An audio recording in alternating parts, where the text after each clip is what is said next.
ఓం గం గణపతియే నమః. స్వర్ణలక్ష్మి నమస్తే అస్తు. పరబ్రహ్మ స్వరూపిణి రాజ్యం దేహి ధనం దేహి సర్వకామాంచ దేహి మే. ఓం గం గణపతియే నమః. మనందరికీ చాలా వివేకం ఉండాలి, ఇంటెలిజెన్స్ ఉండాలి. ఎందుకంటే అవకాశాలు, తర్వాత ఆపర్చునిటీస్, లేదంటే మనకి ఏమని చెప్తారు, ట్రాప్ అంటారు. మనకి పన్నాగాలు 2 ఒకేలాగా ఉంటాయి. మనకి తర్వాత పడిన తర్వాతే తెలుస్తుందనమాట. అందుకని అది మనకు తెలుసుకునే ఒక వివేకం మనకుండాలి కాబట్టి, ఇంటెలిజెన్స్ మనకుండాలి కాబట్టి, ఆ బుద్ధి మనకుండాలి కాబట్టి, మనం గణపతిని ప్రార్థనతో అది రావాలని మనం కోరుకుంటున్నాము. స్వర్ణలక్ష్మి అమ్మవారు ప్రతి ఒక్కళ్ళకి బ్రహ్మానందాన్ని కలిగించాలి, బ్రహ్మతత్వాన్ని కలిగించాలి అని మనం కోరుకుందాం. ఎవరికైతే బ్రహ్మతత్వం ఉంటుందో చాలా ఆనందంగా, ఉత్సాహభరితంగా ఉంటారు, చక్కగా ఉంటారు. నెక్స్ట్ మనకి స్వర్ణలక్ష్మి అమ్మవారు రాజ్యం దేహి, మనందరికీ చక్కగా రాజ్యాధికారాన్ని ఇవ్వాలి. ఒక మాట మాట్లాడితే ఆ మాటకి ఎంత విలువ ఉండాలి. ప్రతి ఒక్కళ్ళ వాళ్ళ లైఫ్‌లో ఆనందాన్ని కలిగించాలి. ఒక కార్యోన్ముఖులని, ఒక యాక్షన్ ఓరియెంటెడ్‌గా మన మాటలనేది కన్వర్ట్ అయ్యి ఎదుటి వాళ్ళకి చక్కగా ఉండాలి. తద్వారా మనకి పవరు, స్టేటస్, అధికారం పెరగాలని అమ్మవారిని కోరుకుందాం. అలానే ధనం దేహి, మనం ఎక్కడుంటే అక్కడ విపరీతమైన ధనం ఉండాలి. ఆఫీస్‌లో ఉంటే ఆఫీసు, ఇంట్లో ఉంటే ఇంట్లో, బయట ఎక్కడనున్నా గానీ ధనానికి ఎప్పుడు లోటు లేకుండా ఉండాలని అమ్మవారిని కోరుకుందాం. సర్వకామాంచ దేహిమే, అనుకున్న ప్రతి కోరిక కూడాను క్షణాల్లో ఆ కోరికలన్నీ నెరవేరాలని చెప్పేసి ఆ శక్తి మనకి ఈ 2026లో పరాభావన సంవత్సరం అమ్మవారు మనకి ఇవ్వాలని చెప్పేసి మనం కోరుకుందాము. విషయానికి వస్తే మనం పంచగ్రహ కూటమి అని చెప్పేసి జరుగుతూ ఉంది. అది లాస్ట్ మంత్ కూడా ఒకసారి వచ్చింది. రెండో పంచగ్రహ కూటమి కూడా రాబోతూ ఉంది.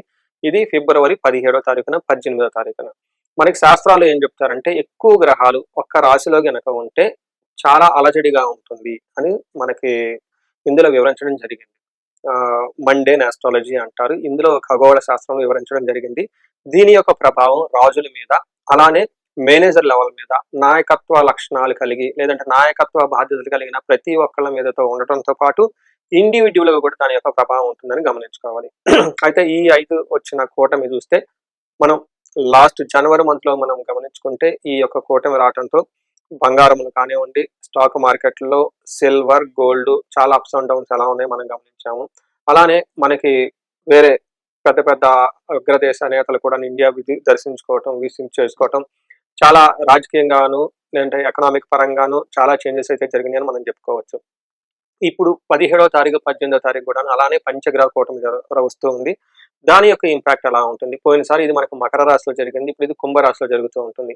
ఈ 5 గ్రహాలు కుంభరాశిలో ఉండటం వల్ల ఎలాంటి సూచనలు మనకు వస్తుందో గమనించుకుంటే, ఫస్ట్ ఇందులో ఉన్న గ్రహాలు సూర్యుడు, చంద్రుడు, బుధుడు, శుక్రుడు, రాహు వీళ్ళంతా కలిసి ఉన్నారు.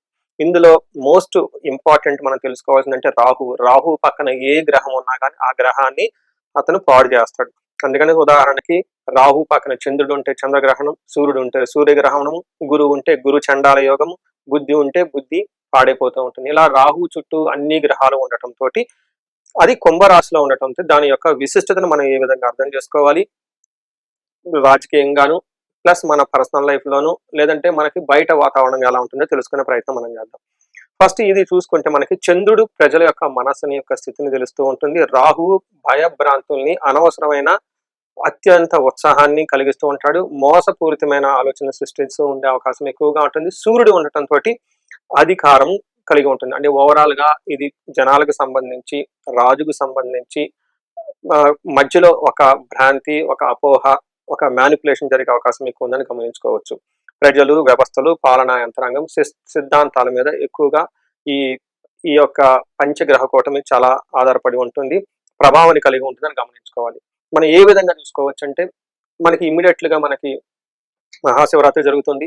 ఆ తర్వాత మనకి ఉగాది పండుగ కూడా. ఉగాది పండుగ శ్రీ పరాభావనామ సంవత్సరం పేరు. ఆ పేరులోనే ఉంది పరాభవం. అంటే భయం గొలిపే విధంగా ఉంటుంది. అపోహలు కలిగే అవకాశం ఎక్కువగా ఉంటుంది. అవమానాలు జరిగే అవకాశం ఎక్కువగా ఉంటుందని గమనించుకోవాలి. పరాభావనామ సంవత్సరంలో మనల్ని మనం కాపాడుకోవాలి. మనకి భయం గొలిపే పరిస్థితుల నుంచి, భయం గలిపే సిస్టాల నుంచి, భయం పూరితమైన వాతావరణం నుంచి కాపాడుకోవాలి. అందుకని ఈ టైంలో మనకి ఎక్కువగా గ్రోత్ అయితే ఉండదు. స్టాగ్నేటెడ్‌గా ఉంటుంది, నిలకడగా ఉంటుందని చెప్తారు. ఈ టైంలో మనం ఏం చేయాలంటే, అవమానపూరితంగా ఉంటుంది. అనవసరమైన అనుకోని విధంగా వ్యవస్థలు కుప్పగూలే అవకాశం ఎక్కువ ఉంటుందని గమనించుకోవాలి. ఇప్పుడు మనం గనక చూసుకుంటే ఏ విషయాల్లో జాగ్రత్తగా ఉండాలంటే, పబ్లిక్ మైండ్‌కి సంబంధించి అనవసరమైన భయభ్రాంతుల గురించి రాంగ్ ఇన్ఫర్మేషన్ సర్క్యులేట్ అయ్యే అవకాశం ఎక్కువగా ఉంటుంది. శుక్రుడు ఉండటంతో వాల్యూస్, అందము, ఐశ్వర్యం, నగలు, కార్లు, తర్వాత ఇలాంటి భోగానికి సంబంధించిన వ్యవహారాల్లో జాగ్రత్తగా ఉండాలని చెప్పేసి కోరుకుంటున్నాను. Lot of ups and downs వచ్చే అవకాశం ఎక్కువగా ఉంటుంది. ఈ విషయాన్ని గమనించుకోండి. Authority, public image, distortion total కలిసి ఒక కొలాప్స్, అంటే ఉన్న పొజిషన్ నుంచి తగ్గిపోయే అవకాశం ఎక్కువగా ఉంటుంది, కొలాప్స్ అయ్యే అవకాశం ఎక్కువగా ఉంటుంది, పతనమయ్యే అవకాశం ఎక్కువ ఉంటుందని గమనించుకోవాలి. ఈ పంచగ్రహ కూటమి వల్ల 12 రాశుల వరకు ఎలా ఉందో మనం తెలుసుకుందాం, సూక్ష్మంగా తెలుసుకుందాం. ఒక్కొక్క రాశికి 2-3 పాయింట్లు మాత్రమే చర్చించుకుందాం. ఈ విషయాల్లో మీరు చాలా అలర్ట్ గా ఉండాలి అన్న ఒక సూచనతో ఇది సిరీస్ చేయడం జరుగుతూ ఉంటుంది. ఇన్ కేసు మీరు దాని కనుక సెన్స్ అయ్యి ఉంటే ఎలాంటి పరిహారాలు చేసుకోవాలో కూడా మనకి లాస్ట్ లో వివరించడం జరుగుతుంది. తర్వాత కన్యరాశి చూస్తే వీళ్ళకి 6వ స్థానంలో ఉన్నటువంటి విభేదాలు వచ్చే అవకాశం ఎక్కువగా ఉంటుంది, మనస్పర్ధలు వచ్చే అవకాశం ఎక్కువగా ఉంటుంది. తర్వాత వర్క్ ప్లేస్ లో పాలిటిక్స్ విపరీతంగా గురవుతుంటుంది, విపరీతమైన కాన్ఫ్లిక్ట్స్, మనస్పర్ధలు వచ్చే అవకాశం ఎక్కువగా ఉంటుంది. చాలా జాగ్రత్తగా ఉండాలి కన్యరాశి వాళ్ళు. సో చూసారు కదండి, పంచగ్రహ కూటం వల్ల ఓవరాల్ గా ఎలా ఉంటుంది, ఇండివిజువల్ గా ఏ ఏ రాశులకు ప్రభావం చూపే అవకాశం కూడా మనం చర్చించుకున్నాం. అయితే ఇది మనకు ఒక 30-40% మాత్రమే ఎఫెక్ట్ అవుతుంది. మిగతాది ఇండివిజువల్ గా వాళ్ళ యొక్క జన్మ చక్రం చూడటము, లేదంటే గోచార రిపోర్ట్ చూస్తే ఇంకా మనకు కొంచెం ఐడియా వస్తుంది. సో ఇప్పుడు మనకి ఒక హింట్ లాగా దీన్ని పెట్టుకొని ఆ విషయాలు కొంచెం జాగ్రత్తగా ఉండాలని చెప్పేసి నేను కోరుకుంటున్నాను. ఇన్ కేసు ఎవరికైనా కనుక ప్రాబ్లం కనిపించేసింది, మేము దీనివల్ల సీరియస్ గా ఎఫెక్ట్ అవుతున్నాం అనుకుంటే చాలా పరిహారాలు ఉన్నాయి.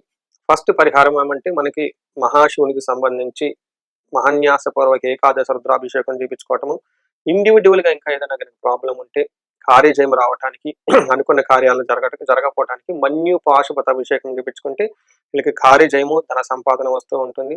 కొంతమందికి మేము ఆఫీసులో ఉన్నామండి, శత్రుల బాధ విపరీతంగా ఉంటే సుదర్శన హోమము, సుదర్శన జపము, మంత్ర జపం చేయించుకుంటే చాలా బాగుంటుంది. ఇన్ కేసు ఎవరికైనా ఫైనాన్షియల్ గా బాగా ప్రాబ్లం గా ఉంది, మల్టీ సోర్సెస్ ఆఫ్ ఇన్కమ్ లేదు, ఎక్స్ట్రా ఇన్కమ్ గురించి చూసుకుంటున్నాం అనుకున్నప్పుడు స్వర్ణలక్ష్మి విశేష హోమం చేయించుకుంటుంటూ చాలా బాగుంటుంది. వీటితో పాటు జనాకర్షణకి, సోషల్ మీడియాలో ఎవరిని ఉండదు కనుక రాహుకి ప్లస్ గణపతికి చక్కగా పూజలు చేయించుకుంటూ ఉంటే వీళ్ళు ఏదైతే ఉంటారో పబ్లిక్ ఇమేజ్ కావాలని చెప్పేసి అలాంటి వాళ్ళకి వచ్చే అవకాశం ఎక్కువగా ఉంటుంది. 12 రాశుల వారికి ఈ యొక్క పంచగ్రహ కూటమి యొక్క ప్రభావం ఎక్కువగా ఎవరి మీద పడకుండా, ఒకవేళ పడినా ఆ ప్రభావాన్ని ముందుగా సెన్స్ అయ్యి వాటి నుంచి తప్పించుకునే పరిహారాలు చేసుకొని ఎలాంటి కష్టాలు పడకూడదని నేను కోరుకుంటున్నాను. మీ అందరికీ అష్టైశ్వర్యాలు కలగాలని, భోగభాగ్యాలు కలగాలని చెప్పేసి నేను కోరుకుంటున్నాను. నమస్తే. ఓం గం గణపతియే నమః. స్వర్ణలక్ష్మి నమస్తే అస్తు. పరబ్రహ్మ స్వరూపిణి రాజ్యం దేహి, ధనం దేహి, సర్వకామాంచ దేహి మే. ఓం గం గణపతియే నమః. మనందరికీ చాలా వివేకం ఉండాలి, ఇంటెలిజెన్స్ ఉండాలి. ఎందుకంటే అవకాశాలు, తర్వాత ఆపర్చునిటీస్, లేదంటే మనకి ఏమని చెప్తారు, ట్రాప్ అంటారు, మనకి పన్నాగాలు, రెండు ఒకేలాగా ఉంటాయి. మనకి తర్వాత పడిన తర్వాత తెలుస్తుంది అనమాట. అందుకని అది మనకు తెలుసుకునే ఒక వివేకం మనకు ఉండాలి కాబట్టి, ఇంటెలిజెన్స్ మనకు ఉండాలి కాబట్టి, ఆ బుద్ధి మనకు ఉండాలి కాబట్టి మనం గణపతిని ప్రార్థనతో అది రావాలని మనం కోరుకుంటున్నాము. స్వర్ణలక్ష్మి అమ్మవారు ప్రతి ఒక్కళ్ళకి బ్రహ్మానందాన్ని కలిగించాలి, బ్రహ్మతత్వాన్ని కలిగించాలి అని మనం కోరుకుందాం. ఎవరికైతే బ్రహ్మతత్వం ఉంటుందో చాలా ఆనందంగా, ఉత్సాహభరితంగా ఉంటారు, చక్కగా ఉంటారు. నెక్స్ట్ మనకి స్వర్ణలక్ష్మి అమ్మవారు రాజ్యం దేహి, మనందరికీ చక్కగా రాజ్యాధికారాన్ని ఇవ్వాలి. ఒక మాట మాట్లాడితే ఆ మాటకి ఎంత విలువ ఉండాలి, ప్రతి ఒక్కళ్ళ వాళ్ళ లైఫ్ లో ఆనందాన్ని కలిగించాలి. ఒక కార్యోన్ముఖులని, ఒక యాక్షన్ ఓరియంటెడ్ గా మన మాటలు అనేది కన్వర్ట్ అయ్యి ఎదుటి వాళ్ళకి చక్కగా ఉండాలి. తద్వారా మనకి పవర్, స్టేటస్, అధికారం పెరగాలని అమ్మవారిని కోరుకుందాం. అలానే ధనం దేహి, మనం ఎక్కడుంటే అక్కడ విపరీతమైన ధనం ఉండాలి. ఆఫీసులో ఉంటే ఆఫీసు, ఇంట్లో ఉంటే ఇంట్లో, బయట ఎక్కడ ఉన్నా కానీ ధనానికి ఎప్పుడు లోటు లేకుండా ఉండాలని అమ్మవారిని కోరుకుందాం. సర్వకామాంచ దేహిమే, అనుకున్న ప్రతి కోరిక కూడాను క్షణాల్లో ఆ కోరికలన్నీ నెరవేరాలని చెప్పేసి ఆ శక్తి మనకి ఈ 2026 లో పరాభావన సంవత్సరాలు అమ్మవారు మనకి ఇవ్వాలని చెప్పేసి మనం కోరుకుందాము. విషయానికి వస్తే మనం పంచగ్రహ కూటమి అని చెప్పేసి జరుగుతూ ఉంది. అది లాస్ట్ మంత్ కూడా ఒకసారి వచ్చింది. రెండో పంచగ్రహ కూటమి కూడా రాబోతూ ఉంది. ఇది ఫిబ్రవరి 17వ తారీఖున, 18వ తారీఖున. మనకి శాస్త్రాలు ఏం చెప్తారంటే ఎక్కువ గ్రహాలు ఒక్క రాశిలో గనక ఉంటే చాలా అలజడిగా ఉంటుంది అని మనకి ఇందులో వివరించడం జరిగింది. మండేన్ ఆస్ట్రాలజీ అంటారు. ఇందులో ఖగోళ శాస్త్రంలో వివరించడం జరిగింది.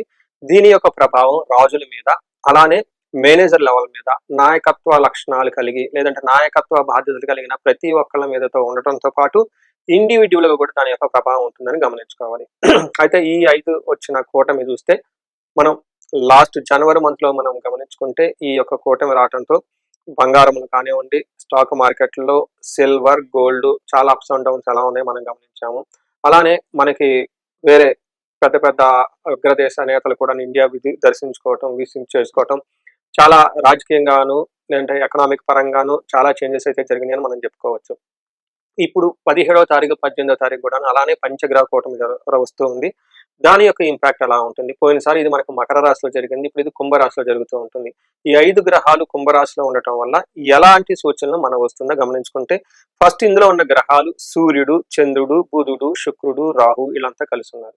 ఇందులో మోస్ట్ ఇంపార్టెంట్ మనం తెలుసుకోవాల్సిందంటే రాహు. రాహు పక్కన ఏ గ్రహం ఉన్నా కానీ ఆ గ్రహాన్ని అతను పాడు చేస్తాడు. అందుకని ఉదాహరణకి రాహు పక్కన చంద్రుడు ఉంటే చంద్రగ్రహణం, సూర్యుడు ఉంటే సూర్యగ్రహణం, గురువు ఉంటే గురు చండాల యోగం, బుద్ధి ఉంటే బుద్ధి పాడైపోతూ ఉంటుంది. ఇలా రాహు చుట్టూ అన్ని గ్రహాలు ఉండటంతో అది కుంభరాశిలో ఉండటంతో దాని యొక్క విశిష్టతను మనం ఏ విధంగా అర్థం చేసుకోవాలి, రాజకీయంగాను ప్లస్ మన పర్సనల్ లైఫ్ లోను లేదంటే మనకి బయట వాతావరణం ఎలా ఉంటుందో తెలుసుకునే ప్రయత్నం మనం చేద్దాం.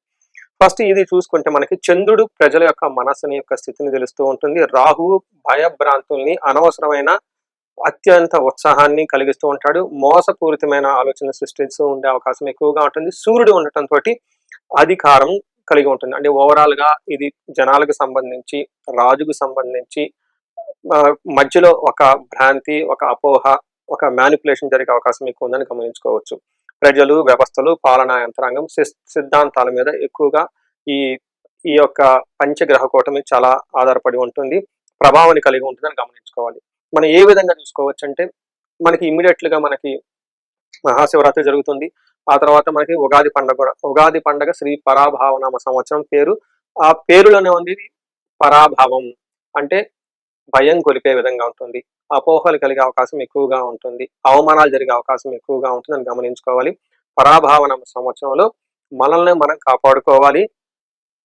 మనకి భయం కలిగే పరిస్థితుల నుంచి, భయం కలిగే సిస్టాల నుంచి, భయం పూరితమైన వాతావరణం నుంచి కాపాడుకోవాలి.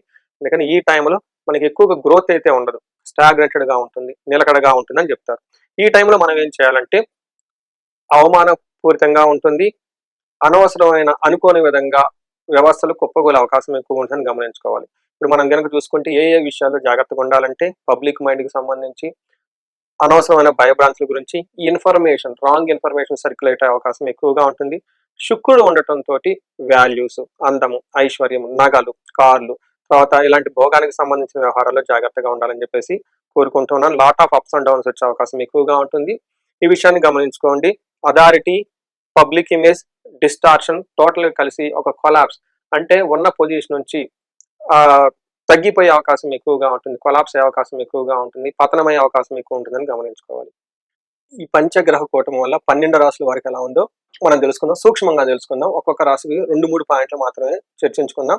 ఈ విషయాల్లో మీరు చాలా అలర్ట్ గా ఉండాలి అన్న ఒక సూచనతో ఇది సిరీస్ చేయడం జరుగుతూ ఉంటుంది. ఇన్ కేసు మీరు దాని కనుక సెన్స్ అయ్యి ఉంటే ఎలాంటి పరిహారాలు చేసుకోవాలో కూడా మనకి లాస్ట్ లో వివరించడం జరుగుతుంది. నెక్స్ట్ మనం ఈ రాశి కనుక చూసుకుంటే క్యాప్రికాన్, మకర రాశి చూస్తే వీళ్ళకి 2వ ప్లేస్ లో ఉండటంతో ఆర్థికానికి సంబంధించి, ధనానికి సంబంధించిన వ్యవహారాల్లో మీకు నిలకడ ఉండకుండా అప్స్ అండ్ డౌన్స్ ఎక్కువగా ఉంటుంది. అంటే ఏమంటారు, ఫైనాన్షియల్ స్ట్రెయిన్, ఆర్థిక ఒత్తిడి, స్పీచ్ ఇష్యూస్. మీరు ఇందులో ఎవరన్నా కనుక ఉంటే మాట్లాడేటప్పుడు చాలా జాగ్రత్తగా మాట్లాడాలి. ఒక్కోసారి మాట పొరలి అవమానాలకు గురయ్యి తద్వారా ఇబ్బందులు పడే అవకాశం ఎక్కువగా ఉంటుంది. మనం రీసెంట్ గా చూస్తున్న సోషల్ మీడియాలో రకరకాలుగా మాట్లాడేస్తూ ఉంటారు. తద్వారా లాట్ ఆఫ్ ఇది కూడా జరుగుతూ ఉంటుంది ఈ మధ్య కాలంలో. సో చూసారు కదండి, పంచగ్రహ కూటం వల్ల ఓవరాల్ గా ఎలా ఉంటుంది, ఇండివిజువల్ గా ఏ ఏ రాశులకు ప్రభావం చూపే అవకాశం కూడా మనం చర్చించుకున్నాం. అయితే ఇది మనకు ఒక 30-40% మాత్రమే ఎఫెక్ట్ అవుతుంది. మిగతాది ఇండివిజువల్ గా వాళ్ళ యొక్క జన్మ చక్రం చూడటము, లేదంటే గోచార రిపోర్ట్ చూస్తే ఇంకా మనకు కొంచెం ఐడియా వస్తుంది. సో ఇప్పుడు మనకి ఒక హింట్ లాగా దీన్ని పెట్టుకొని ఆ విషయాలు కొంచెం జాగ్రత్తగా ఉండాలని చెప్పేసి నేను కోరుకుంటున్నాను. ఇన్ కేస్ ఎవరికైనా కనుక ప్రాబ్లం కనిపించేసింది, మేము దీని వల్ల సీరియస్ గా ఎఫెక్ట్ అవుతున్నాం అనుకుంటే చాలా పరిహారాలు ఉన్నాయి. ఫస్ట్ పరిహారం ఏమంటే, మనకి మహాశివునికి సంబంధించి మహాన్యాసపూర్వక ఏకాదశ రుద్రాభిషేకం చేయించుకోవటము. ఇండివిజువల్ గా ఇంకా ఏదైనా కనుక ప్రాబ్లం ఉంటే కార్యజయం రావటానికి అనుకున్న కార్యాలు జరగకపోవటానికి మన్యు పాశుపత అభిషేకం చేపించుకుంటే వీళ్ళకి కార్యజయము ధన సంపాదన వస్తూ ఉంటుంది. కొంతమందికి మేము ఆఫీసులో ఉన్నామండి, శత్రుల బాధ విపరీతంగా ఉంటే సుదర్శన హోమము, సుదర్శన జపము, మంత్ర జపం చేపించుకుంటే చాలా బాగుంటుంది. ఇన్ కేస్ ఎవరికైనా ఫైనాన్షియల్గా బాగా ప్రాబ్లంగా ఉంది, మల్టీ సోర్సెస్ ఆఫ్ ఇన్కమ్ లేదు, ఎక్స్ట్రా ఇన్కమ్ గురించి చూసుకుంటున్నాం అనుకున్నప్పుడు స్వర్ణలక్ష్మి విశేష హోమం చేపించుకుంటుంటూ చాలా బాగుంటుంది. వీటితో పాటు జనాకర్షణకి సోషల్ మీడియాలో ఎవరిని ఉన్న కనుక రాహుకి ప్లస్ గణపతికి చక్కగా పూజలు చేపించుకుంటూ ఉంటే వీళ్ళు ఏదైతే ఉంటారో పబ్లిక్ ఇమేజ్ కావాలని చెప్పేసి అలాంటి వాళ్ళకి వచ్చే అవకాశం ఎక్కువగా ఉంటుంది. 12 రాశుల వారికి ఈ యొక్క పంచగ్రహ కూటమి యొక్క ప్రభావం ఎక్కువగా ఎవరి మీద పడకుండా, ఒకవేళ పడినా ఆ ప్రభావాన్ని ముందుగా సెన్స్ అయ్యి వాటి నుంచి తప్పించుకునే పరిహారాలు చేసుకొని ఎలాంటి కష్టాలు పడకూడదని నేను కోరుకుంటున్నాను. మీ అందరికీ అష్టైశ్వర్యాలు కలగాలని, భోగభాగ్యాలు కలగాలని చెప్పేసి నేను కోరుకుంటున్నాను. నమస్తే.